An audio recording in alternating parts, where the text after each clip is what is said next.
In the name of God, creating, redeeming, sanctifying. Amen.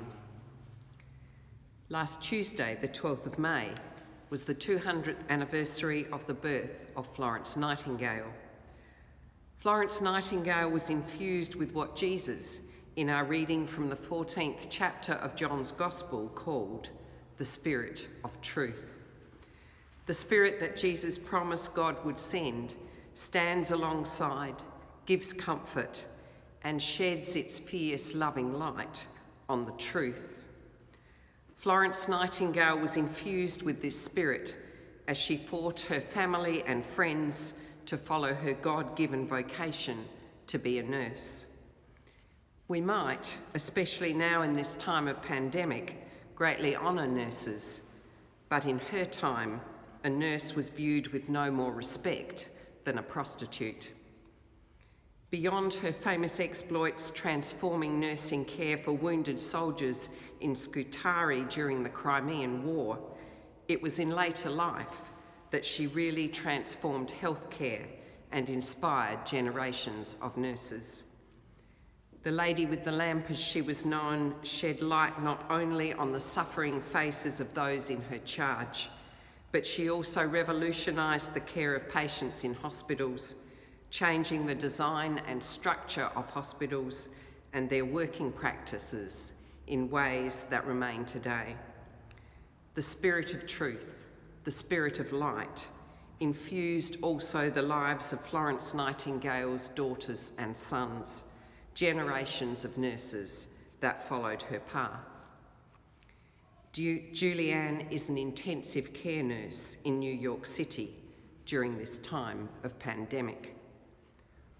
All quiet on the Eastern Front, she writes in an article posted on Facebook. I am a COVID ICU nurse in New York City, and yesterday, like many other days lately, I couldn't fix my patient. Sure, that happens all the time in ICU. It definitely wasn't the first time. It certainly won't be the last. What makes this patient noteworthy? A few things, actually. He was infected with COVID-19, and he lost his battle with COVID-19. He was only 23 years old. I was destroyed by his clinical course in a way that has only happened a few times in my nursing career. It wasn't his presentation. I've seen that before. It wasn't his complications. I've seen that too. It was the grief. It was his parents. The grief I witnessed yesterday was grief that I haven't allowed myself to recognise since this runaway train got rolling here in early March. I could sense it. It was lingering in the periphery of my mind, but yesterday something in me gave way and that grief rushed in. I think I was struck by a lot of emotions and realities yesterday. Emotions that have been brewing for weeks and realities that I have been stifling because I had to in order to do my job effectively. My therapist tells me weekly via FaceTime that it's impossible to process trauma when the trauma is still occurring. It just keeps building. This is only the beginning of Julianne's post, a piece of writing that is relentless, gut-wrenching, woven with the hideous truth that is an intensive care unit in a city where this virus has taken hold. What is it, this fierce speaking of the truth? And why might we relate it to God's Spirit? Why might we ponder the possibility that it is infused with God's Spirit? The Jesuit theologian Karl Rahner wrote the following about speaking the truth. I read these words a long time ago, and they influenced me greatly in my sense of what prayer is, and so I'm sure I've read them to you before. Karl Rahner said, when we are feeling lonely, if we are brave enough to resist the urge to call someone up or go shopping or take a drug or turn to music or TV, or go to bed. If we are courageous enough to remain alone, and instead of fleeing the pain, to go down into it, we will gradually notice another presence there, silent, but benevolent and peaceful. I think he is speaking about sitting with the truth, telling the truth, allowing it, pondering it, writing about it perhaps, as the intensive care nurse Julianne has done. Karl Rahner is talking about not running away from the truth, and he is right to say that this takes courage. Sitting with the truth, be it pain about which Rahner writes, the trauma about which Julianne writes, be it the fact that we feel trapped in a situation, as we might all do in this pandemic time, be it some disappointment or a vague sense that we lack gratitude, be the truth even joy. Sitting with it takes courage, and we would often do anything to avoid it. Karl Rahner knows human nature well when he catalogues the things we will turn to avoid sitting with the truth.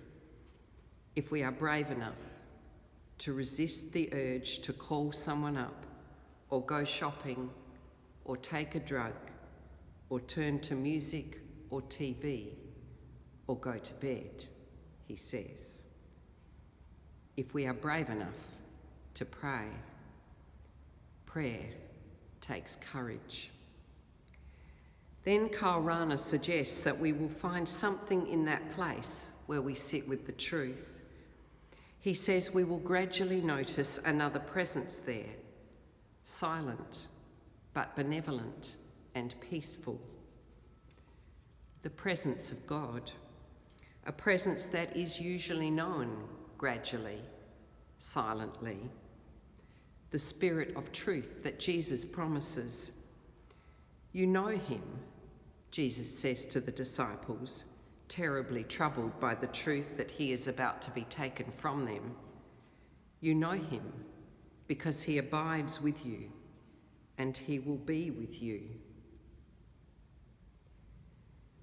There is something more to be said about this presence, this abiding presence, this benevolent, peaceful presence. Will hear us. God will hear us when we speak the truth. This morning's psalm tells us that. I called to him with my mouth, the psalmist says. God has heard me. He has heeded the voice of my prayer. God always listens, always hears our cry. Somehow it is when we speak the truth, though, that we sense that, know that we are heard. Notice, as Karl Rahner says, God's presence, silent but benevolent and peaceful. This is Jesus' promise to us too, this abiding Spirit, the one who bids us tell the truth, pray our truth. What is it we would say this pandemic time? What is the one thing we would say? Grief at a world so transformed by virus? Guilt that we are so fortunate here? Worry about what lies ahead, about not knowing what lies ahead? Gratitude, perhaps, for politicians and leaders in so many workplaces, including the church, that means so much to us. Gratitude for frontline health workers, for nurses, perhaps, nurses like Julianne. We stayed while she screamed, Julianne wrote of the mother of her 23-year-old patient just after he died. We stayed until she finally let go of her vice grip on my hands, her body trembling uncontrollably as she dissolved into her grief in the arms of her husband. This is one patient, one patient in one ICU, in one hospital, in one city, in one country, on a planet being ravaged by a virus, she wrote. And this is one nurse's story, one daughter of Florence Nightingale, the one infused with the spirit of truth, the Lady of the Lamp, the light of truth, the truth that holds us, abides with us in this pandemic time.